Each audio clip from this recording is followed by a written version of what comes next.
nos van a acompañar para que vean el proceso democrático de lo que significa la Casa del Pueblo, ¿no? Las iniciativas que surgen, el proceso legislativo que hace nuestro Consejo Deliberante y claramente nosotros también poder aprender del ámbito educativo, ¿no? Hablando con los directores, hablando con los funcionarios de las diferentes escuelas, como así también con los chicos, ver cuál es la necesidad que tiene el ámbito educativo en el ámbito de la ciudad de Posadas y poder producir esos cambios y esas soluciones desde el Consejo Deliberante. ¿Cuál es la reacción, la expresión de los chicos cuando llegan aquí y hablan con ustedes? Bueno, en este caso habrán visto, ¿no? La verdad que están muy contentos.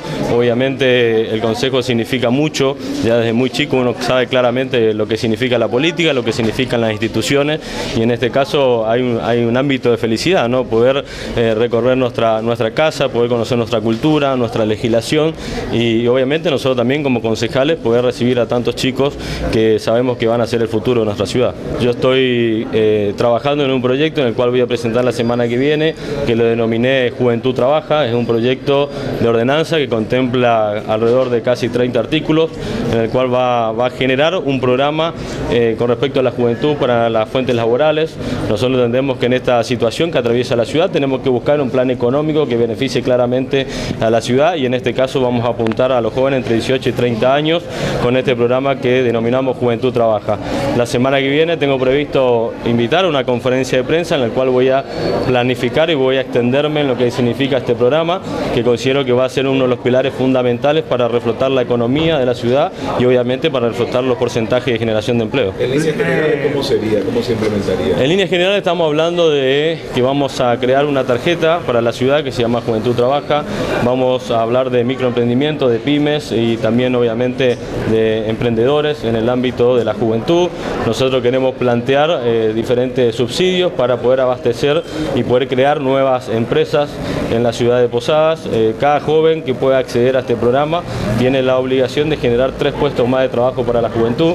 Es decir, hoy tenemos una oficina de empleo en el ámbito de la ciudad de Posadas que produce becarios que trabajan en empresas privadas de la ciudad. Nosotros queremos que el joven no solamente sea empleado, sino que los jóvenes de nuestra ciudad produzcan su propio microemprendimiento y generen más empleo para más jóvenes, ¿no? Si hoy se pone a analizar las becas que produce el municipio para la oficina de empleo, es un monto muy alto anual en el cual se podría invertir para generar nuevos microemprendimientos y a través de eso generar nuevas empresas. Esto haría que no solamente tengamos nuevas pymes en la ciudad, sino también haría que a largo plazo la recaudación municipal también crezca y en esto estaríamos dando una responsabilidad muy grande a la juventud, que es justamente fortalecer la economía de la ciudad de Posadas. ¿Van a tener que inscribirse, presentar sus propuestas? Van a tener que inscribirse, es un tema bastante largo para explayarnos, pero va a haber un programa en el cual se va a inscribir, va a ser por licitación, genero diferentes equipos técnicos que van a producir el acompañamiento, el análisis, para definir cuáles van a ser los microemprendimientos financiados. A partir de ahí hay un equipo nuevo que hace el seguimiento a través de tutorías.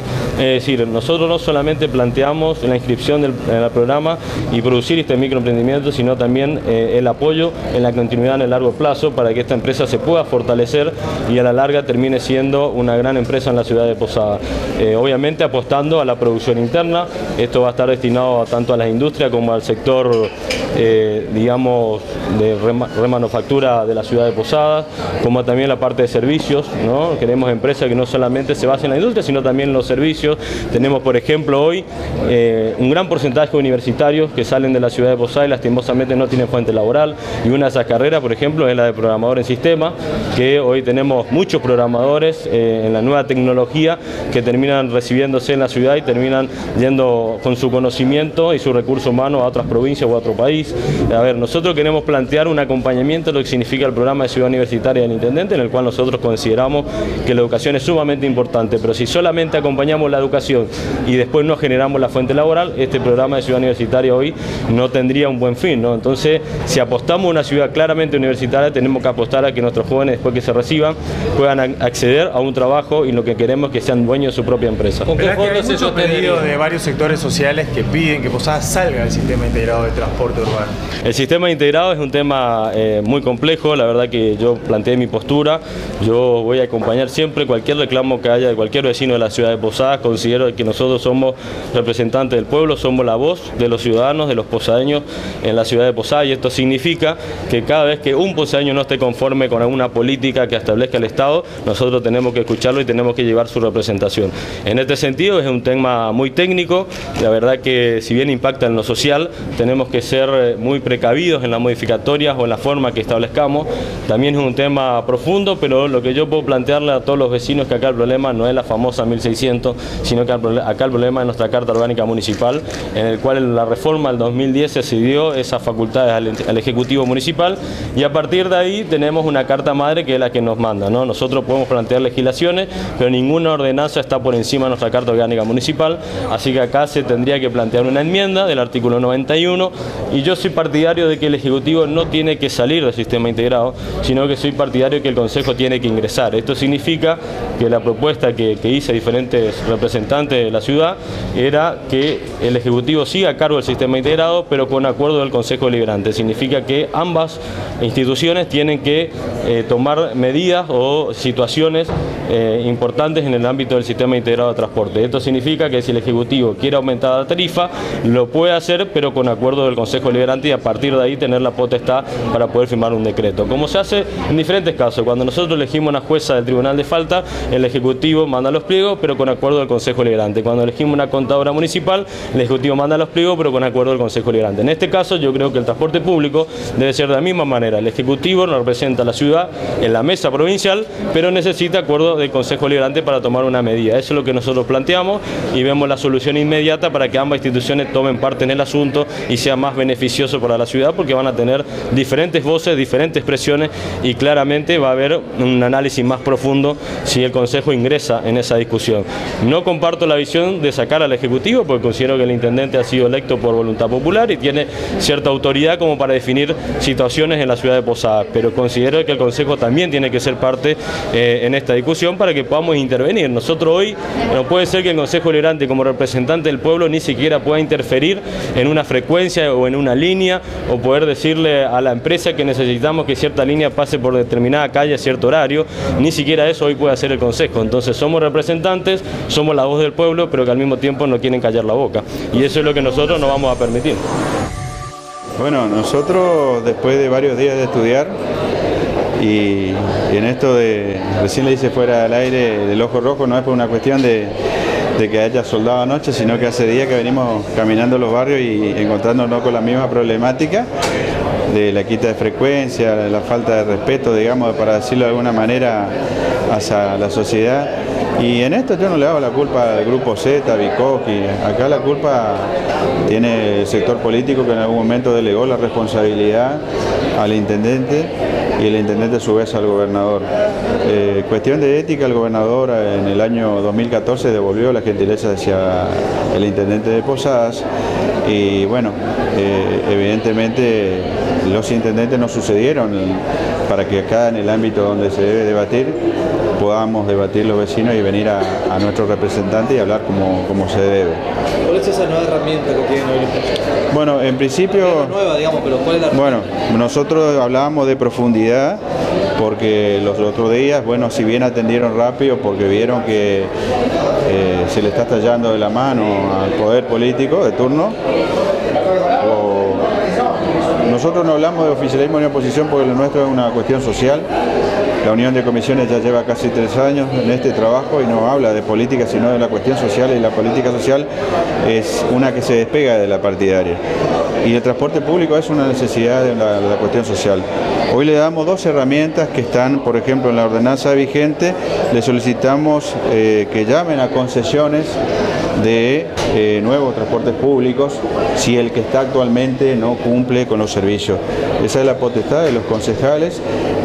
Sabemos que es a largo plazo y que lleva mucho tiempo para eso.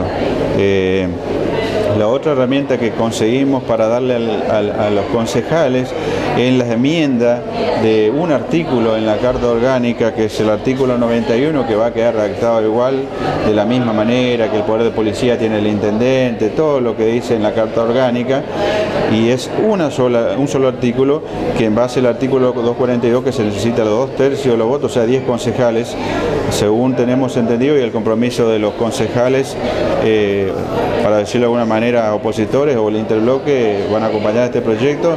Y por ahí me dijo un concejal oficialista que también acompaña porque está cansado de los reclamos de los vecinos y cada barrio que va escucha la misma problemática.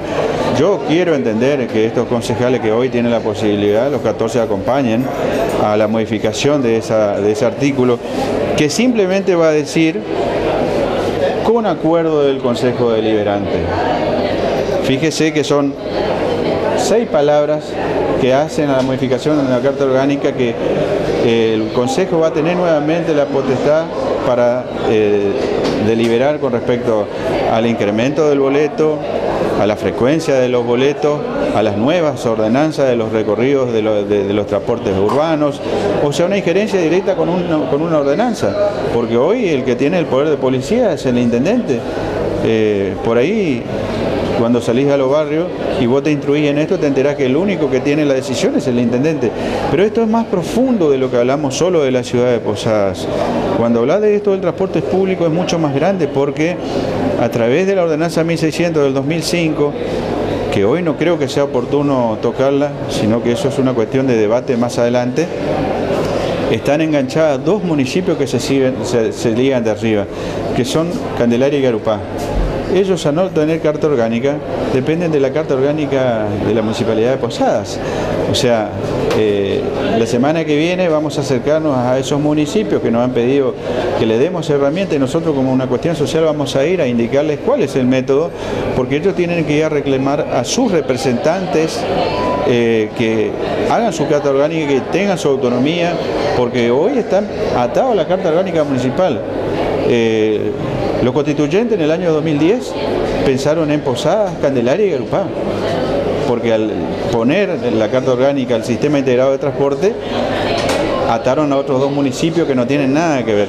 Y en esto, de la Pueblada, como digo yo, no es solo Posadas que está pasando. Si nosotros estamos pasando mal con un servicio público, que estamos viajando como sardina, como ganado, el adjetivo que a usted se le ocurra, imagínese los otros 2 municipios que no tienen ningún control de policía. Yo no creo que la Dirección de Transporte de Posadas le controle a Casimiro o a la prestataria en Candelaria o Garupá. Hacen lo que quieren, sacan los recorridos. Barrio que te fuiste, te sacan el servicio. Y en esto le comprometo públicamente al secretario de Gobierno que se anime a caminar con nosotros a los barrios. Le llevamos a los barrios que fuimos y que él dé la cara, o al intendente mismo. Me gustaría que el intendente recorra con nosotros, pero le vamos a llevar a lugares donde hay reclamos puntuales, siempre en el marco de respeto. El señor se merece respeto, fue elegido por el pueblo, pero tiene una función que cumplir. Me gustaría que él salga al frente de la lucha y que ponga las cosas como tiene que ser. El empresario está para ganar plata, los funcionarios están para cumplir su obligación. Y en esto de los funcionarios voy a ser muy puntual. Yo soy muy respetuoso de aquel que es elegido por el pueblo, pero no soy respetuoso del funcionario que quiere faltar el respeto al pueblo. El funcionario que quiere faltar el respeto al pueblo es removido por simplemente un decreto, porque está puesto a dedo. Entonces, que si no tiene capacidad, que tenga dignidad de dar un paso al costado e irse. Y voy a hacer una aclaración, porque han dicho por ahí, por bajo, que lo mío es una aspiración política. Yo le quiero recalcar, lo mío no es una aspiración política. La Unión de Comisiones nació hace 3 años con una cuestión social. Nos mezclamos con los políticos porque es una realidad, necesitamos de ellos, pero no tenemos ninguna. Yo, Dani Morel, no tiene ninguna aspiración política en este momento. No sé, más adelante se verá, pero hoy, y no soy ningún oportunista político, hoy vemos la realidad porque yo tranquilo los barrios, camino tranquilo todos los días, y la única problemática que escuchamos hoy es el transporte público. Te suben el boleto y te sacan frecuencia. O insisto, el empresario no tiene la culpa. Acá hay un control, tiene que controlar el intendente y el secretario de gobierno. Ojalá vayan los dos a controlar y vean. Por ahí hablaban de que había una mesa de concertación que se reunían cada 20 días con las comisiones vecinales. Yo quiero saber qué comisión fue a participar de esa, porque con las que nosotros tuvimos nunca fueron. Después se contradice otra vez el secretario de gobierno. Los empresarios no vinieron más, dice. Entonces ahora le empezamos a labrar acta. Ah, claro, cuando el empresario viene no le labran acta y después que no vienen le empiezan a labrar acta. Pero me parece que lo de Florentín está muy equivocado. Él tiene que labrar acta siempre, porque a nosotros a la motito que anda sin luces le hace acta de inversión. El colectivo que pasa semáforo rojo no le hace acta de inversión. Y en eso profundizamos porque los compañeros de trabajo municipales tienen orden de no hacer acta de infracción al transporte público. Eso es lo grave de esta cuestión. Porque también dice, la Carta Orgánica dice que si tienen cantidad de infracciones se le puede sacar la concesión. Acá hay una convivencia del poder público, o sea, del intendente y su funcionario con el empresario, evidentemente, porque no le quieren sacar la concesión. Sí, seguimos yendo a donde la gente nos está llamando y evidentemente, bueno, ayer nos tocó el barrio por ahí más castigado por el tema de servicios y bueno, fuimos y escuchamos a los vecinos y las quejas son iguales que en todos lados. Redujeron otra vez la frecuencia, ya eran pocas, ahora son menos, no llegan hasta donde llegaban antes, no respetan el horario, te doblan antes, dejan gente sin poder ir al trabajo, chicos sin ir a la escuela. Y entonces seguimos hablando con los vecinos, proponiendo que nos propongan soluciones, nosotros proponiendo también. Acá se han presentado notas que pretenden de vecinos con muchas firmas para reformar la Carta Orgánica, que justo en este momento tengo acá en la mano, Carta Orgánica, para reformar la Carta Orgánica para que las atribuciones vuelvan al Consejo Deliberante. Me parece perfecto. Pero en este momento, yo vuelvo a repetir, en este momento es esta misma Carta Orgánica la que le da las atribuciones al intendente. Pero ahora, ya que ellos nos dicen desde el Ejecutivo y desde el oficialismo que los concejales no tenemos ni una atribución, y ante el reclamo de los vecinos, hemos estado con el equipo técnico buscando y hemos encontrado algunos artículos, como te digo, dentro de las atribuciones del Consejo Deliberante, en el artículo 163, por ejemplo, en el inciso 21 dice otorgar concesiones de servicios públicos de conformidad a esta Carta Orgánica de la Constitución de la provincia. Y en el inciso 24 dice promover todo lo concerniente a la prestación de los servicios de alumbrado público, agua potable, cloaca, autotransporte público masivo de pasajeros y demás servicios esenciales y primordiales, priorizándose soluciones que garanticen la prestación regular y continua. O sea, el Consejo tiene. Lo que el intendente no quiere hacer entender es que el Consejo dice, porque la Carta Orgánica dice que el Consejo tiene responsabilidades.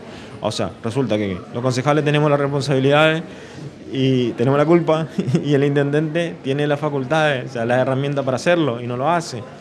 Entonces, bueno, vamos a avanzar. Hemos encontrado la ordenanza, por ejemplo, 08, que actualmente es 16.5, en la nueva codificación, que autoriza al llamado a licitación de la empresa.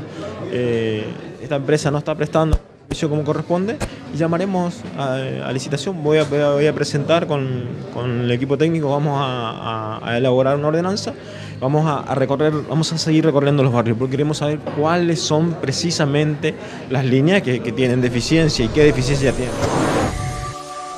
Colapso, ¿cómo quedó finalmente esta problemática en la estación de trenes de aquí de la zona de Miguel Nenú? Bueno, en el día de ayer se presentó la gente de Trenes Argentinos, que de un primer momento, como siempre dije, todo predio ferroviario corresponde a la ADIFE, que es Administración de Infraestructura Ferroviaria Sociedad del Estado. Tal cual los ferries, las estaciones de trenes también se le corresponden a la ADIF.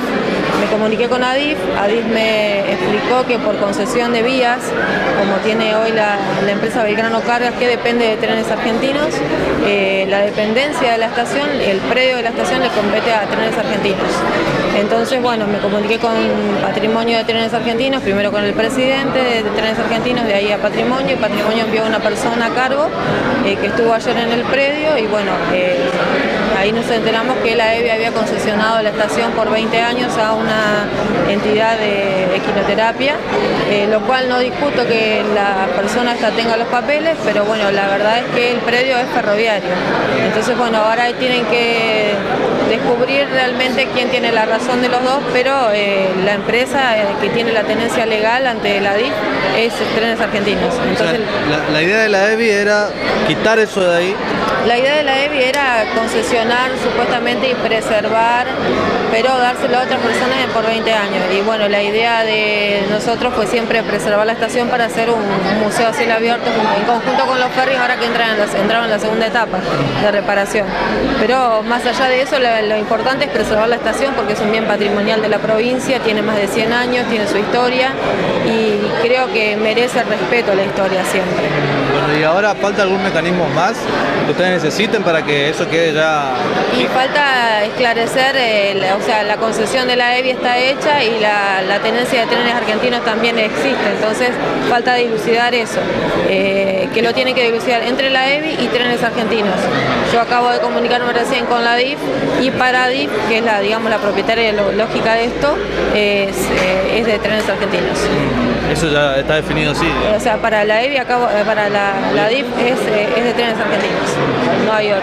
¿Por qué la EVI tomó esta decisión, digamos? ¿Por qué reclamó eso? La verdad es que lo desconozco. Ayer a mí me llamó Díaz Esmendi, se puso a disposición para aclarar cualquier cosa, pero como le manifesté, no es a mí a quien le tiene que aclarar. Yo soy la denunciante porque, bueno, conozco de base cómo son las cosas en el tema ferroviario, pero en realidad se lo tenía que aclarar a Trenes Argentinos. Se reunió con la gente de Trenes Argentinos porque le manifesté a Trenes Argentinos lo que pasaba y, bueno, quedaron en dilucidar esto, pero le pertenece a Trenes Argentinos. Nosotros, en realidad, desde los sectores juveniles, lo que proponemos es trabajar mucho en el armado político. Es decir, primero definamos el proyecto político que tenemos, quiénes integran Cambiemos, de qué manera lo hacemos, cómo hacemos para conformar y para construir una verdadera alternativa electoral que sea atractiva a la gente y que no solamente sea una cuestión coyuntural de este año, sino que también signifique un proyecto político para el 2019, que son las elecciones ejecutivas. Así que para mí hay que trabajar en esa discusión primero y después, lógicamente, porque también se van entrecruzando, sí hablar de nombres y de candidaturas. Pero hoy estamos en esa etapa afilando nuestra plataforma política. ¿Cuándo va a ser el momento de hablar de candidaturas? ¿A cuánto tiempo de las elecciones? Yo creo que estamos ahí porque calculá que, si mal no recuerdo, la inscripción de candidatos es a mediados de junio o un poquito más de la mitad de junio, así que calculo que no mucho más de 2 semanas, entrando por ahí a fines de mayo, va a empezar a haber más claridad. Hoy en día obviamente se habla de candidatos, hay nombres dando vuelta por ahí, pero no hay nada definido. Nosotros planteamos desde, insisto, con Martín Arjol y con los sectores juveniles que nosotros representamos, y no tan juveniles en muchos casos, que no vamos a aceptar ninguna candidatura que sea impuesta, no vamos a aceptar imposiciones y tampoco acompañar una propuesta que no sea representativa de todos los sectores de la sociedad. Así que en ese camino vamos porque creemos que tenemos que armar y que construir una propuesta que sea sostenible en el tiempo y que sea, insisto, atractiva y representativa de la gente. Bueno, las intenciones de otro integrante de Cambiemos sería esa, digamos, que ellos cumplen lugares naturales. Digo, del PRO puntualmente, ¿no? ¿Cómo opinan? Digo, la intención del PRO sería ocupar la candidatura nacional. Sí, entiendo que tiene esa voluntad, nosotros lógicamente también la tenemos, no es solamente voluntad en el caso nuestro, sino que también es parte de un acuerdo nacional.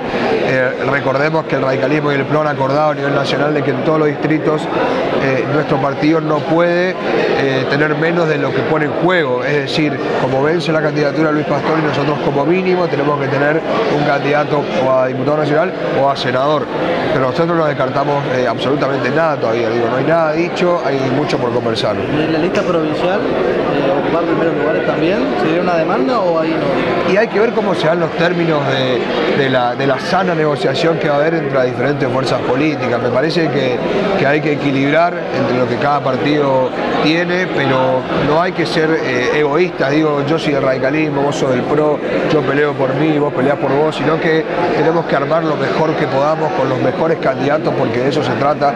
Nosotros tenemos mucha expectativa después de tanto laburo, tenemos mucha expectativa de que tengamos una muy buena elección en 2017, pero no solo eso, sino que sea el puntapié inicial para una mejor elección en 2019. ¿Qué está más cerca dentro del espacio Cambiemos de Misiones? ¿El consenso o la interna? No, creo que hoy está planteado el consenso como al menos como la manifestación de voluntad de la mayoría de los sectores políticos que integramos Cambiemos. Lo que no significa de que de no llegar a ese consenso vayamos a internas abiertas, simultáneas y obligatorias, las PASO, para cargos nacionales que creo que son sanas y que no haber consenso está bien. Venimos bien, creo que justamente si hoy estamos acá es porque venimos trabajando bien, el frente se ha fortalecido, yo puedo decir ya que hoy son 3 pilares fundamentales de lo que componen este frente, que justamente es camionero, trabajo de progreso y de vanguardia radical, que componen María Lozá y Hugo Escalada. Entonces este frente hoy ya tiene 3 pilares fundamentales y obviamente estamos analizando las nuevas incorporaciones de diferentes sectores políticos que quieren conformar o integrar este frente. Yo creo que en el día de mañana tenemos una reunión, el día de hoy, a la tarde, tenemos una reunión clave dentro del frente para empezar a definir los parámetros de cuáles van a ser los nuevos integrantes. Te puedo plantear que el acuerdo ya está cerrado entre los 3 pilares, somos la alternativa real de oposición nacional y provincial, mientras la Renovación sigue trabajando en conjunto con Cambiemos y Cambiemos en conjunto con la Renovación. Hoy nace un nuevo frente que es la oposición real al macrismo y es la oposición real también en la provincia de Misiones. Lo que los misioneros van a tener que definir es una cosa, ¿no? Si quieren un legislador nacional que claramente no vote al macrismo y proteja las medidas económicas de la ciudad y de la provincia, tienen que votar el frente opositor. Porque si votan un legislador nacional, claramente va a votar, si votan un legislador renovador, claramente va a votar al macrismo, ¿no? Y si votan a un macrista, va a votar al macrismo.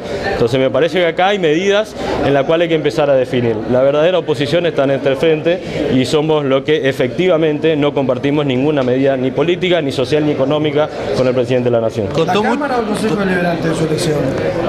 La verdad que es una pregunta, pero te puedo responder a continuación.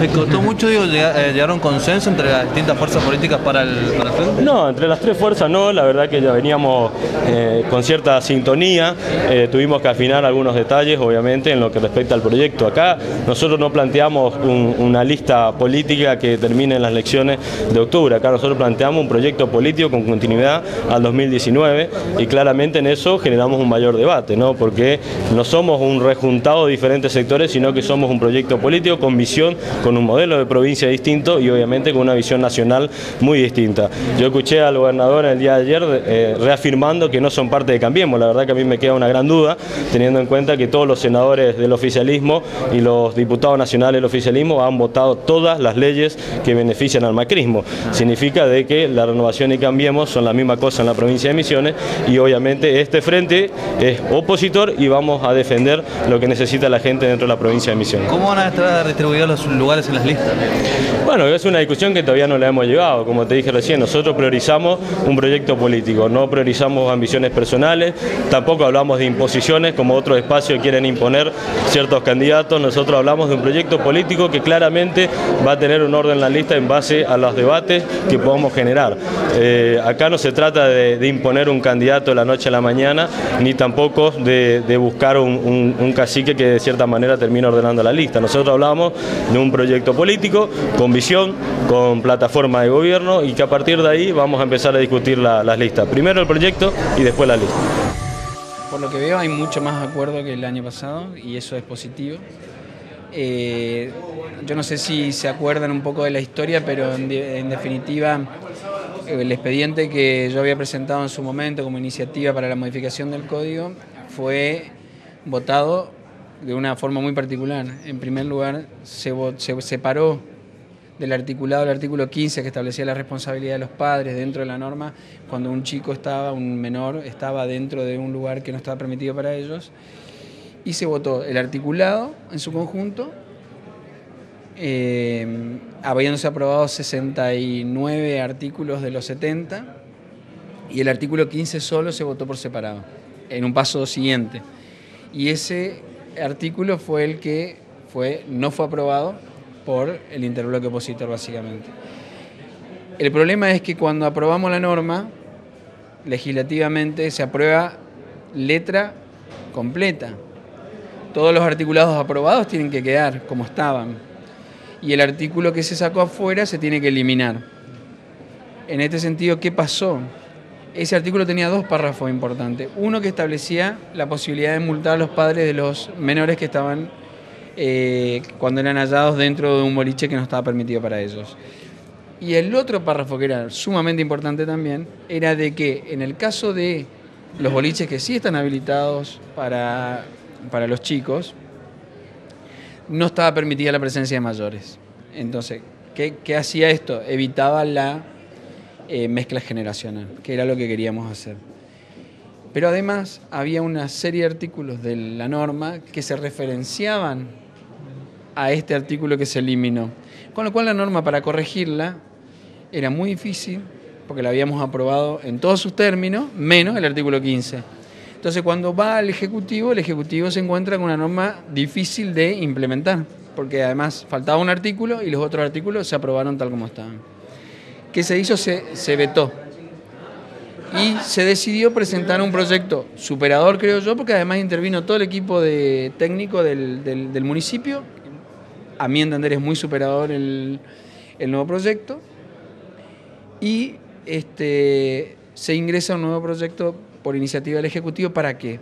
Para que justamente pueda ser tratado ese expediente por separado del expediente que nosotros habíamos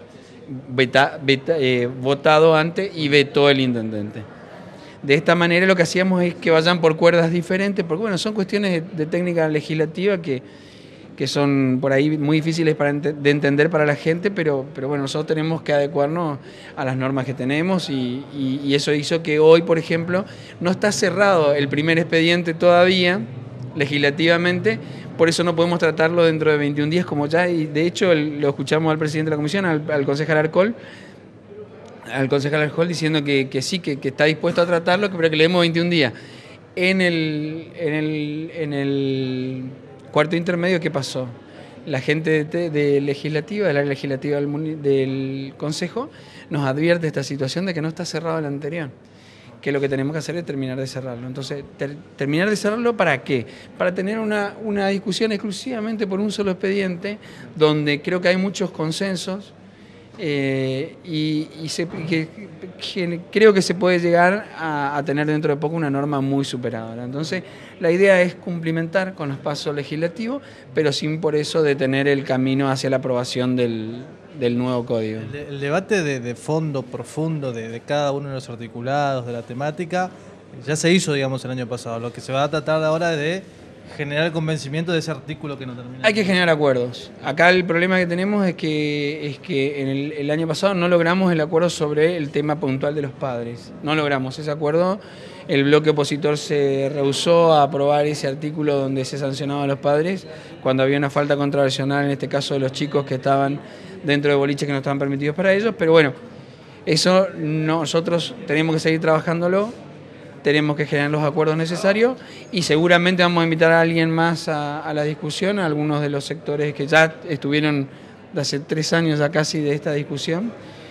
Fue durante fines del 2014, principios del 2015, 2016, 2017, ya estamos llegando al tercer, cuarto año de discusión del tema. Así que creo que hoy por lo menos lo que vi es mayor receptividad de parte de los distintos bloques opositores para poder tratarlo y llegar a generar los acuerdos para que salga la norma.